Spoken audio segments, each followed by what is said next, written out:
नमस्कार मेरे प्यारे बच्चों। हम कबीरदास को पढ़ रहे थे, जिसमें विरह को अंक का 4 दोहा पढ़ लिए थे। अब अंतिम दोहा जो 20वां दोहा है। माया दीपक नर पतंग भ्रमी भ्रमी ईवे पड़ंत, कहे कबीर गुरु ज्ञान ते एक आध उभरंत। कबीरदास इसमें माया रूपी दीपक के बारे में कह रहे हैं कि ये जो संसार है ये माया रूपी दीपक के समान है और मनुष्य जो है फतिंगे के समान है।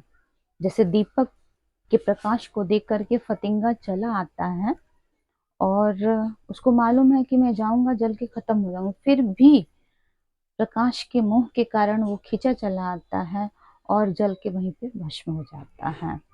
वैसे ही ये संसार भी मोह रूपी है और मनुष्य इसमें चला आता है और विभिन्न जिम्मेदारियों को निभाते हुए एक समय वो मर भी जाता है।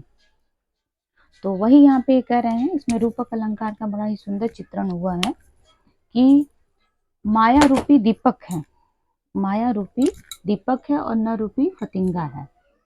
ये जो है माया रूपी दीपक है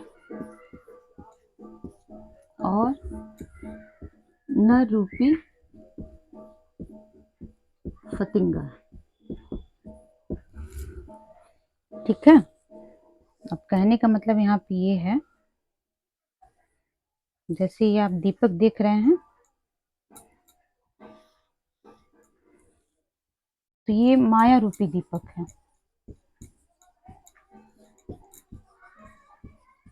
और जब ये जलता है तो आप देखेंगे फतिंगे छोटे छोटे जीव आ जाते हैं इसके पास और यहीं पे ये जल के खत्म भी हो जाते हैं। तो माया रूपी दीपक है और न रूपी फतिंगा है। भ्रमी भ्रमी ईवे पड़न, भ्रम में आके वो इसी में पड़े रहते हैं। माया रूपी दीपक है और न रूपी फतिंगा है, भ्रम में आकर वे इसी में पड़े रहते हैं। कहे कबीर गुरु ज्ञान थे, कबीरदास जी कहते हैं कि एक आध उभरंत, कि गुरु के ज्ञान के द्वारा, कि कुछ ही लोग गुरु के ज्ञान के द्वारा एक आध इक्का दुक्का ही उभरंत उबर पाते हैं। कबीरदास जी कहते हैं कि कबीरदास जी कहते हैं कि गुरु के ज्ञान के द्वारा इक्का दुक्का ही उबर पाते हैं। ठीक है, एक बार इसको फिर देखिए। माया रूपी दीपक है और न रूपी फतिंगे हैं। जैसे दीपक जलता है तो फतिंगे चले आते हैं, वैसे ही मनुष्य संसार रूपी मोह रूपी संसार में चला आता है, विभिन्न जिम्मेदारियों को निभाते हुए वो खत्म हो जाता है। और ये संसार वास्तव में एक मोह का माया जाल है, क्योंकि विभिन्न जिम्मेदारियां आपके सामने खड़ी रहती हैं, अब ये करना है वो करना है और करते करते एक समय आता है कि व्यक्ति खत्म हो जाता है। जैसे आप देखते होंगे मणिकर्णिका घाट पे या जहां भी शमशान घाट होगा, लोग किसी व्यक्ति को ले जाते हैं तो उन्हें भी पता है कि एक समय हम आएंगे तो हमारा भी यही हाल होगा। जैसे आज ये मरा है, एक समय हम भी मर जाएंगे, तो जीवन में तो कुछ भी नहीं है।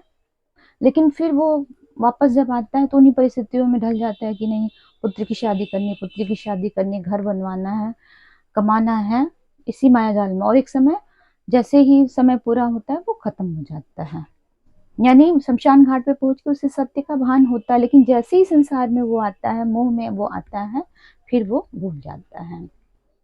जैसे दूसरा उदाहरण, जैसे लोग अपना जन्मदिन ही मनाते हैं कि मैं 10 साल का हो गया, 20 साल का हो गया, 25 साल का हो गया, तो वो भी एक मोह ही है, एक माया है कि अगर मेरी एज 80 साल है तो 10 साल उसमें माइनस हो रहे हैं, 20 साल उसमें माइनस हो रहे हैं।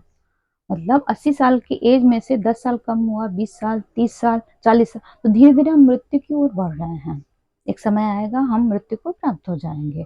लेकिन कितनी खुशी होती है कि जन्मदिन मना रहे हैं, तो वो हम अपनी एज, हमारी एज घट रही है, एक तरह से हम मृत्यु की ओर पहुंच रहे हैं, लेकिन फिर भी खुश हैं, क्योंकि ये मोह है, ये माया है। तो वही कह रहे हैं, माया रूपी दीपक है और न रूपी फतिंगा है, भ्रमी भ्रमी ईवे पड़न। जैसे दीपक को देख करके फतिंगे पड़े रहते हैं, ऐसे माया रूपी संसार में नर जो है, मनुष्य जो है, पड़ा रहता है। भ्रमी भ्रमी ईवे पड़न, इसी में पड़ा रहता है, एक समय आता है वो मर जाता है। कहे कबीर, कबीरदास जी कहते हैं कि गुरु के ज्ञान के द्वारा एक आध, मतलब एकांक जिसको आप कह सकते हैं, एकांक या कोई विरला व्यक्ति ही विल्ला व्यक्ति ही उपरंत मोक्ष को प्राप्त करता है।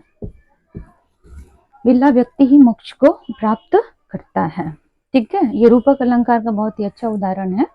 और ये अंतिम गुरुदेव को अंक का ये अंतिम दोहा है। ये गुरुदेव के अंक के 5 दोहे आपको पढ़ने थे, तो वो 5 आपको मैंने पढ़ा दिए। आप दोहरा लीजिएगा, जो कोई समस्या हो आप क्वेश्चन भी पूछ सकते हैं। धन्यवाद।